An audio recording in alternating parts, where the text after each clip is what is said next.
Supreme কোর্টের আজকের নির্দেশ, জাতীয় নির্বাচন কমিশনকে সুপ্রিম কোর্টের তরফে যে নির্দেশ দেওয়া হয়েছে, লজিক্যাল ডিসক্রিপেন্সির যে 1,36,00,000 তালিকা রয়েছে, সেই 1,36,00,000 লজিক্যাল ডিসক্রিপেন্সির তালিকা 3 দিনের মধ্যে প্রকাশ করতে হবে। অর্থাৎ লজিক্যাল ডিসক্রিপেন্সি নিয়ে সুপ্রিম কোর্টে জোর ধাক্কা খেল নির্বাচন কমিশন।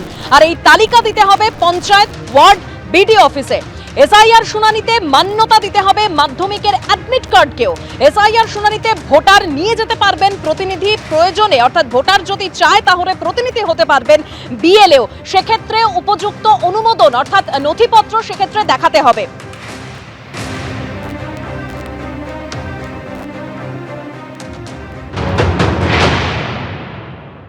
আমাদের যে গ্রিভান্সগুলো ছিল, আমরা ইসি থেকে যেগুলো বলে আসছিলাম শুনছিল না। 1 নম্বর হচ্ছে লজিক্যাল ডিসক্রিপেন্সি।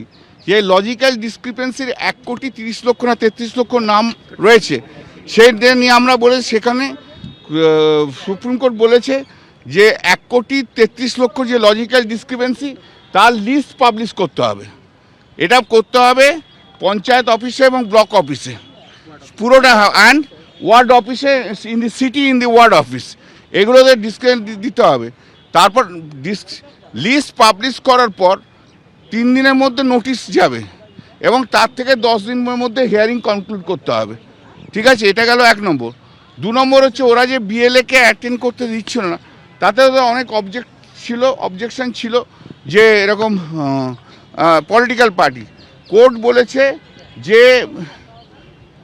যে কোনো ইলেক্টর যার নাম রয়েছে হিয়ারিংয়ে ডাকবে, he or she can take the assistance of anyone.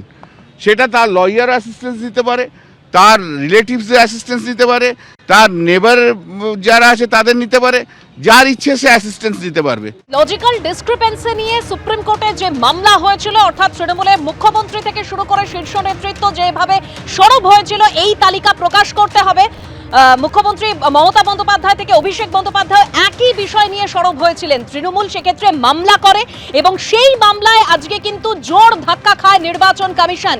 1,36,00,000 logical ডিসক্রিপেন্সির যে তালিকা, সেটা প্রকাশ করতে হবে।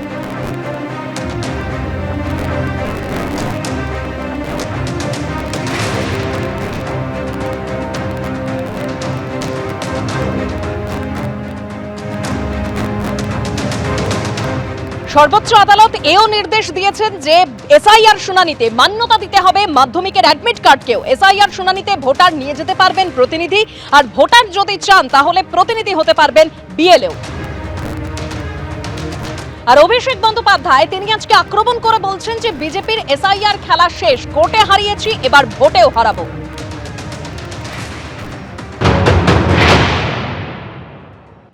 বিজেপির এসআইআর এর খেলা শেষ। যারা বাংলার মানুষকে খালি ভাতে মেরে চুপ করে বসে থাকেনি, আমাদের মৌলিক অধিকার, ভোটাধিকার কেড়ে নিতে চেয়েছে, তাদের 2 গালে 2টো কষিয়ে থাপ্পড় মেরেছে দেশের সর্বোচ্চ আদালত।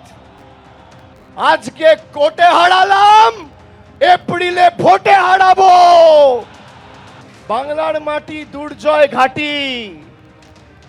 এটা উত্তরপ্রদেশ, বিহার, মধ্যপ্রদেশ, গুজরাট নয়।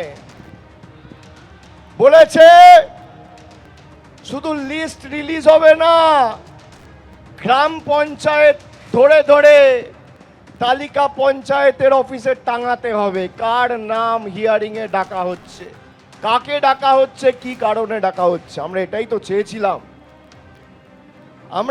তো চেয়েছিলাম।